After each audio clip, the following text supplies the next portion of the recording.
Hello everyone, आकांक्षा secondary school में आपका फिर से सभी का स्वागत है। हमने पिछले वीडियो में पढ़ा था कि टेंस के 3 काइंड्स होते हैं।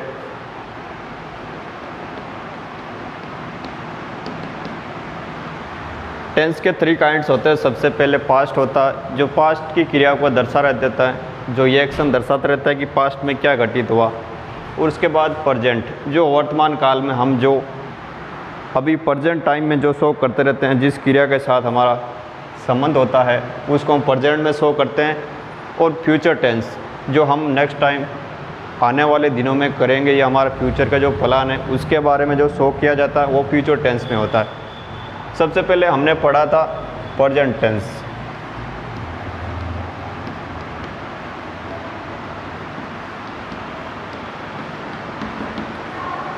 प्रेजेंट टेंस के अंदर सबसे पहले हमने पढ़ा था सिंपल प्रेजेंट टेंस।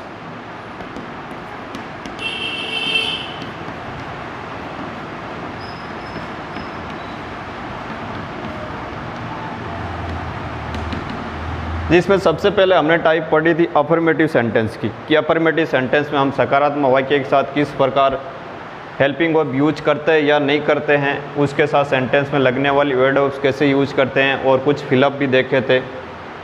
शायद आपको कुछ याद होगा उसके बारे में। अब नेक्स्ट हमारा टाइप है वो नेगेटिव सेंटेंस।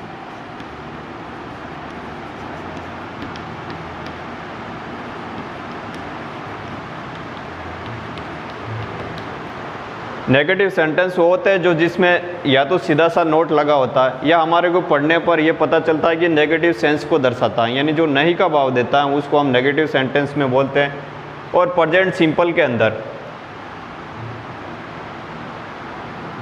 जो स्ट्रक्चर काम आएगी, जो फॉर्मूला बनाने में सेंटेंस में हमारा काम आएगा, वो सबसे पहले हम सब्जेक्ट को लिखते हैं, जो सेंटेंस का सबसे ही मेन कर्ता होता है, जिस पर सेंटेंस आधारित होता है। उसके बाद हम हेल्पिंग वर्ब में डू या डज,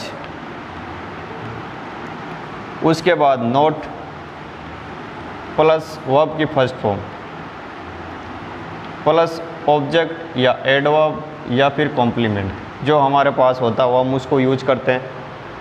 अब इसके साथ हमने अफर्मेटिव सेंटेंस में हमने ये देखा कि हम उसके साथ एक तो हेल्पिंग वर्ब यूज नहीं कर रहे थे, वहाँ पर नोट का सेंस नहीं होता, इसलिए सकारात्मक होते हैं या अफर्मेटिव सेंटेंस होते हैं। और वर्ब की फर्स्ट फॉर्म के साथ एस या ई एस का यूज कर रहे थे, जैसा सब्जेक्ट होता है सिंगुलर या प्लूरल उसके हिसाब से।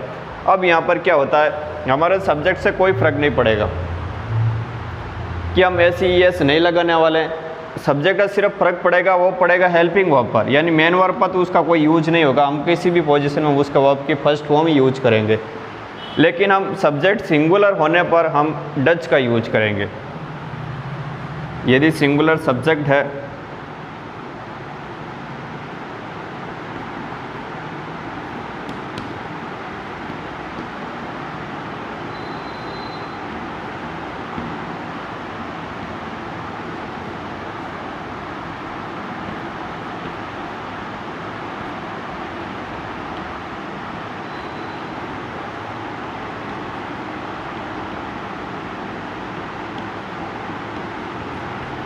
यदि सिंगुलर सब्जेक्ट हो तो हम डज का यूज करेंगे, यानी हेल्पिंग जो अब यूज होगी हमारे साथ वो डज का यूज होगी। यदि वही चीज़ प्लूरल सब्जेक्ट में हो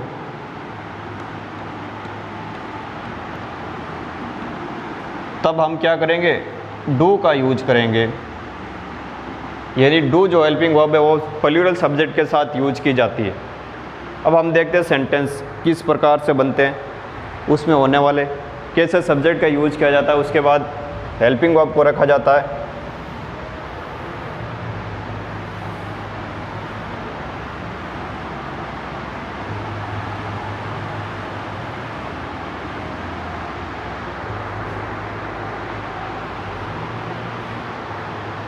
एग्जाम्पल देखते हैं कि नेगेटिव सेंटेंस पे कैसे यूज करते हैं।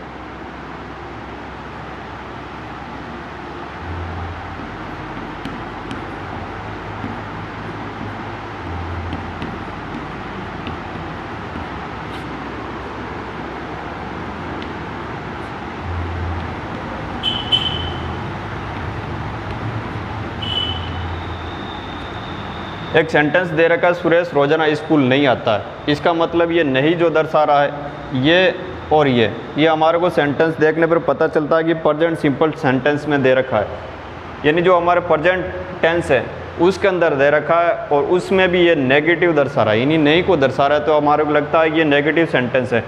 तब हम सबसे पहले लिखेंगे सब्जेक्ट, यानी इसी पर आधारित सेंटेंस, तो सबसे पहले लिखेंगे सुरेश।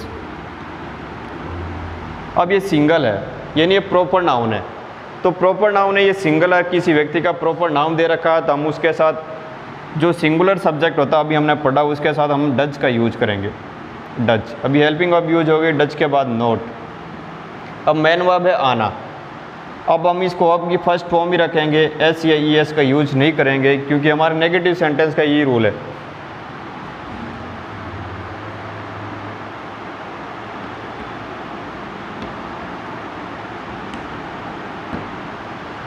तो इसका टाइप ये होगा, Suresh does not come to school daily, यानी सुरेश रोजाना स्कूल नहीं आता, ये नेगेटिव सेंस में यूज कर रहा है। तब इस सेंटेंस को इस ढंग से बनाएंगे। आप ही कोशिश कीजिए कि नेगेटिव सेंटेंस को बनाने का कि एक एडवर्ब के साथ प्रेजेंट टेंस के अंदर आप किस ढंग से शो कर सकते हैं।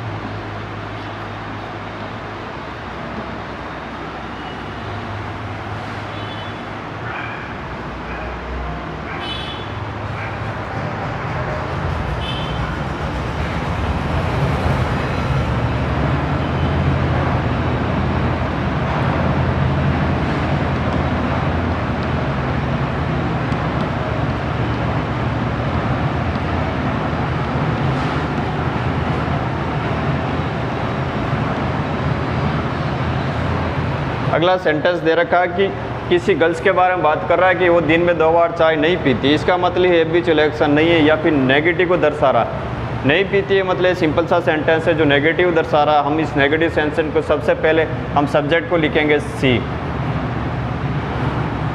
अब सी आ गया, सी के साथ हम सिंगुलर है तो हम इसका क्या यूज करेंगे, डज, डज नॉट।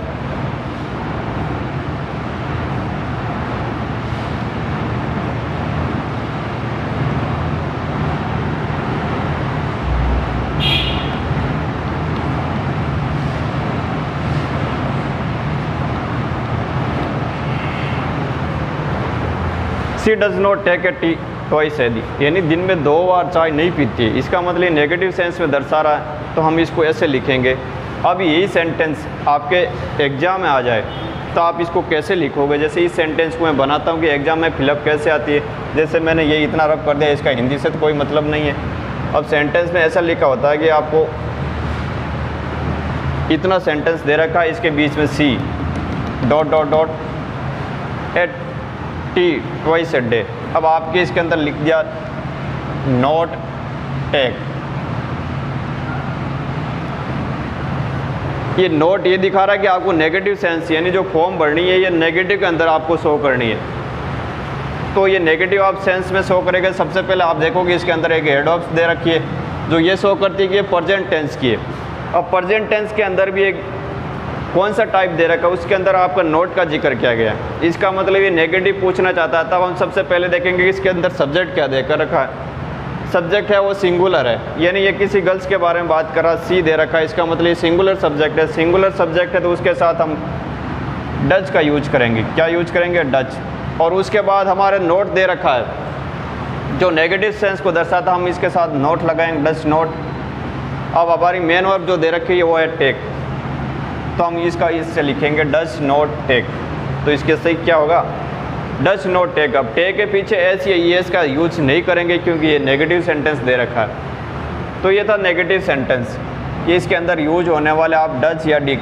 अब हम देखते हैं कि ये सिंगुलर सब्जेक्ट। अब हम देखते हैं प्लूरल सब्जेक्ट का।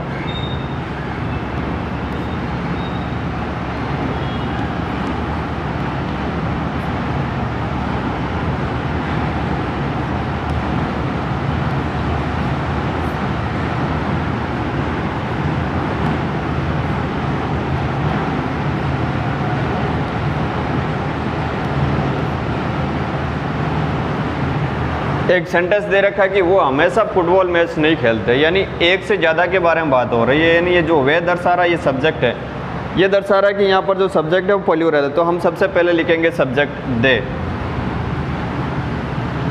अब इसके साथ दे के साथ मेन वर्ब यूज होगी, वो होगी do. They do not.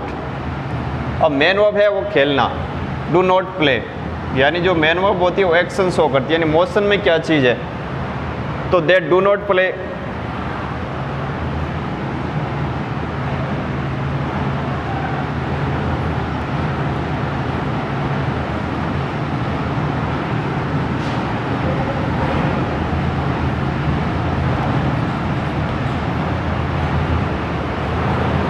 They do not play football match daily, यानी जो हमेशा है ये फुटबॉल मैच नहीं खेलते। तो ये जो हमारा लग रखा है तो दे था इसलिए हमने डू आया, इसलिए सी था यहाँ पर सी दे रखा सब्जेक्ट। तो हम डज का यूज करते हैं, लेकिन यहाँ पर एक से ज़्यादा लोगों की बात हो रही है यानी प्लूरल है, तो हम इसके साथ डू का यूज़ करते थे। ये नेगेटिव सेंटेंस है जो आपको ये दर्शाता था, जो इसके अंदर एडवर्ब्स दे रखी है। ये फिलअप के अंदर जो हिंदी सेंटेंस नहीं लिखे होते हैं, तो एग्जाम में आपको फिलअप आते हैं, उसके अंदर एडवर्ब्स ढूंढनी होती है, उसका सेंस ढूंढना होता है कि ये किस टेंस को दर्शाता है। इसके अंदर एक डेली दे रखा है, इसके अंदर टॉयस अ डे, ये दर्शाते रहते हैं कि प्रेजेंट टेंस के अंदर है। अब प्रेजेंट में भी कौन सी टाइप है, यहाँ पर नोट लग रखा है, इसका मतलब नेगेटिव है। हम अफर्मेटिव सेंटेंस के अंदर हेल्पिंग वर्ब का यूज नहीं करते हैं, तो ये नेगेटिव सेंटेंस था। अब नेक्स्ट टाइप है हमारी इंट्रोगेटिव सेंटेंस।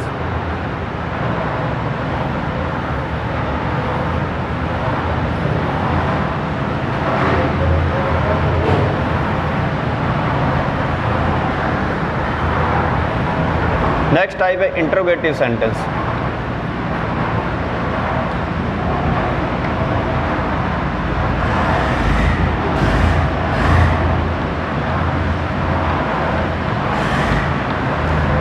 देखो इंट्रोगेटिव सेंटेंस दो प्रकार से बनते हैं, एक तो हेल्पिंग वर्ब से बनते हैं,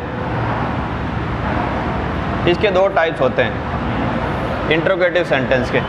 एक तो हेल्पिंग वर्ब से बनते हैं और दूसरा वाला सेंटेंस होता है जिसे WH वर्ड्स,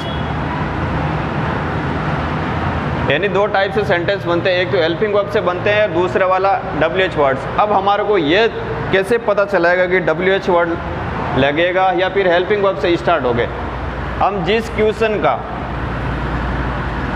यस या नो में आंसर दे सकते हैं, जिस क्वेश्चन का हम यस या नो में आंसर दे सकते हैं, उसका हम WH वर्ड्स हेल्पिंग वर्ब से स्टार्ट करेंगे। यानी जिसका हम क्वेश्चन का आंसर यस या नो में दे सकते हैं। जैसे मैं पूछता हूँ कि आपने खाना खाया, आप यस या नो बता सकते हो, यस खाया। क्या आप स्कूल जाते हो, यस। या फिर आपसे बोले कि आप रोज़ाना क्रिकेट खेलते हो, तो आप इसका यस या नो में आंसर दे सकते हो। इसका मतलब हम जिसका आंसर यस या नो में दे सकते हैं उसको हमेशा हम हेल्पिंग वर्ब से स्टार्ट करेंगे, यानी जिसका क्वेश्चन हमेशा हेल्पिंग वर्ब से स्टार्ट करें। लेकिन WH वर्ड में जिसका आंसर आप यस या नो में नहीं दे सकते, जिसको आपको एग्जैक्ट जो पूछ रहा है, जैसे वाई पूछ रहा है WH वाई, तो आपको रीजन बताना पड़ेगा। क्या बताना पड़ेगा? रीजन। और आपको यदि कोई वेयर बोल रहा है तो आपको बताना पड़ा कि आप पैलेस कहाँ पर जा रहे हो, ये पैलेस की बात कर रहा है, यानी किसी जगह के बारे में बात कर रहा है कि आप कहाँ जा रहे हो। यदि हाउ कैसे, तो आपको बताना पड़ा कि आप कैसे हो। हु, ये ऐसे कुछ WH वर्ड्स होते हैं। ये आपको व्हेन पूछता है WH, यानी इसका मतलब टाइम। ये जो होते हैं जिसका आप यस या नो में आंसर, जैसे मैं कुछ बोलता हूँ कि आप कहाँ जा रहे हो, तो इसका मतलब वेयर डू यू गो, तो वहाँ पर आपको ये बताना पड़ा कि आप पैलेस को। अब आप यस या नो में आंसर नहीं दे सकते। तो इंट्रोगेटिव सेंटेंस होते हैं जो दो टाइप से बनते हैं, एक तो हेल्पिंग वर्ब से बनते हैं, दूसरा वाला WH वर्ड से बनते हैं। WH वर्ड्स में आपको जो दे रखा वाई है तो आपको रीजन बताना पड़ता है, वेयर है तो आपको पैलेस के बारे में बात कर रहा है, और वेन है तो आपको टाइम के बारे में बताना पड़ता है कि आप कब स्कूल आते हो, उसके बारे में। आप इसका मतलब यस या नो में आंसर नहीं दे सकते। और हेल्पिंग वर्ब स्टार्ट होने वाले सेंटेंस या क्वेश्चन में आप यस या नो में आंसर दे सकते हो, तो आपको बिल्कुल हेल्पिंग वर्ब से ही स्टार्ट करना पड़ेगा, फिर आप WH वर्ड्स नहीं आएगा। अब हम सेंटेंस देखेंगे कि WH वर्ड्स के अंदर कैसे बनते हैं और हेल्पिंग वर्ब से कैसे स्टार्ट होते हैं।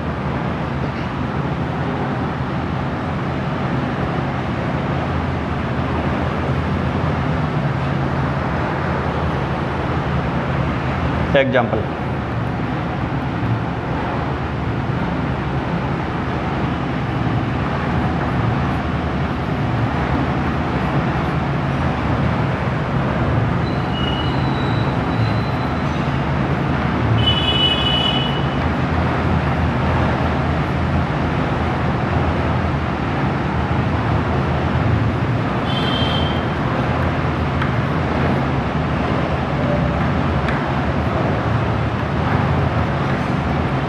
एक नॉर्मल सा सेंटेंस दे रखा है, क्या तुम हर दिन खेलने जाते हो?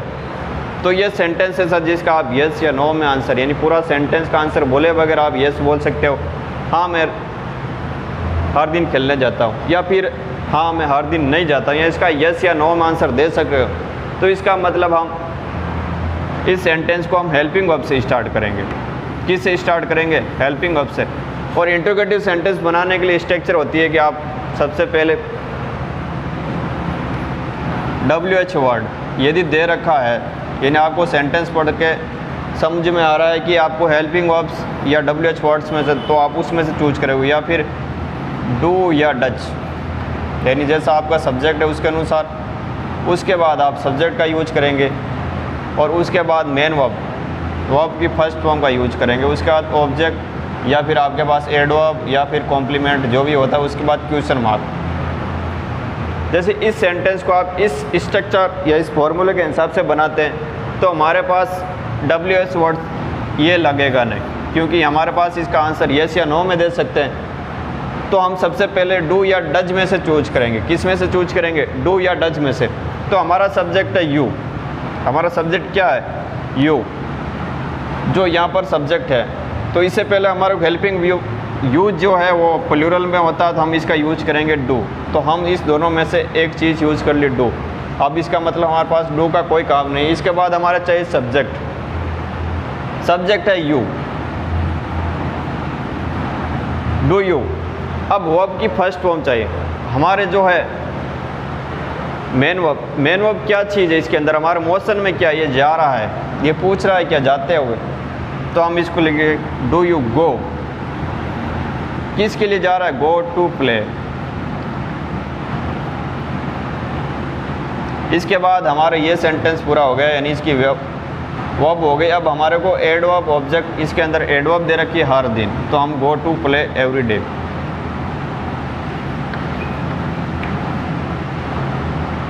तो इसका सेंटेंस क्या बनेगा? Do you go to play every day? क्या रोजाना या हर दिन तुम खेलने को जाते हो? डू इसलिए लगाया क्योंकि हमारे पास प्लूरल सब्जेक्ट था और सिर्फ डू ही शुरुआत की, क्योंकि इसका आंसर हम येस या नो में दे सकते हैं। और WH वर्ड्स का यूज़, तो हमारे सेंटेंस में ये यूज होने वाला सब्जेक्ट हो गए यू, गो वर्ब की फर्स्ट फॉर्म हो गई, इसके बाद एडवर्ब लग गई। ये थी सेंटेंस स्ट्रक्चर। इसके बाद दूसरा सेंटेंस देखते हैं।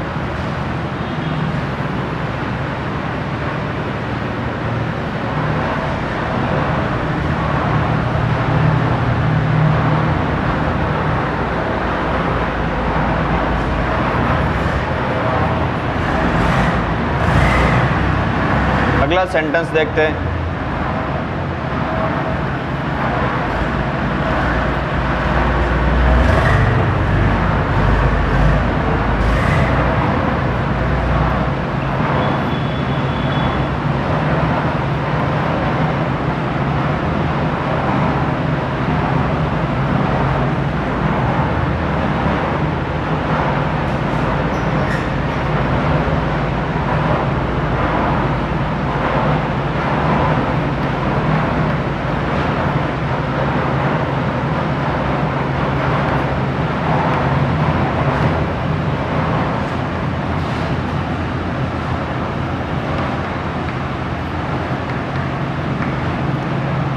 अगला सेंटेंस क्या हुआ? हर दिन स्कूल में खाना खाते हैं। एक सेंटेंस है जिसका आपको ये पढ़कर पता लगाना है कि इसका आंसर हम येस या नो में दे सकते हैं या नहीं दे सकते।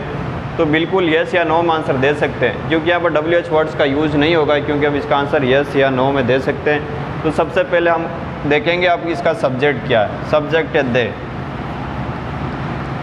लेकिन हमारा सिस्टम है कि WH वर्ड को हम या तो हेल्पिंग वर्ब से स्टार्ट करते हैं या फिर WH वर्ड से स्टार्ट करते हैं। तो हमारे येस या नो में दे सकते हैं, तो दे के साथ हम हेल्पिंग वर्ब यूज करेंगे do.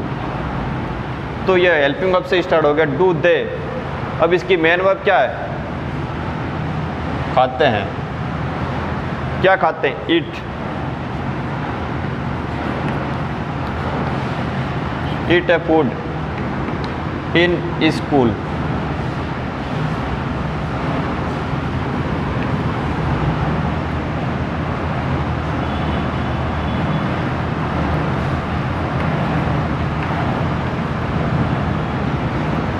Do they eat a food in school every day, यानी हर दिन वो स्कूल में खाना खाते हैं। इसका आंसर हम यस या नो में दे रहे थे, अब दे था इसलिए हमने डू का यूज किया। अगला एग्जांपल देखते हैं।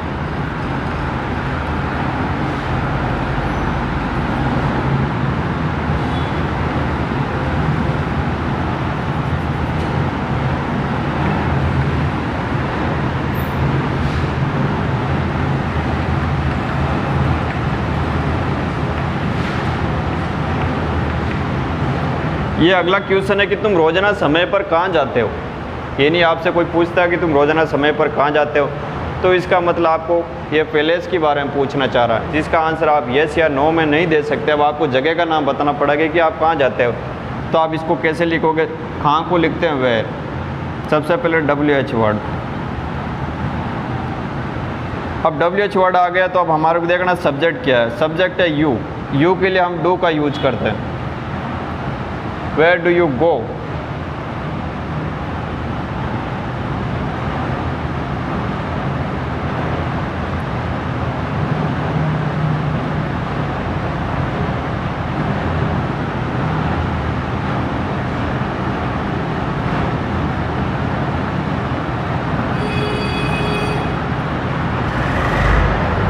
तुम रोजाना समय पर कहाँ जाते हैं? Where do you go on time daily?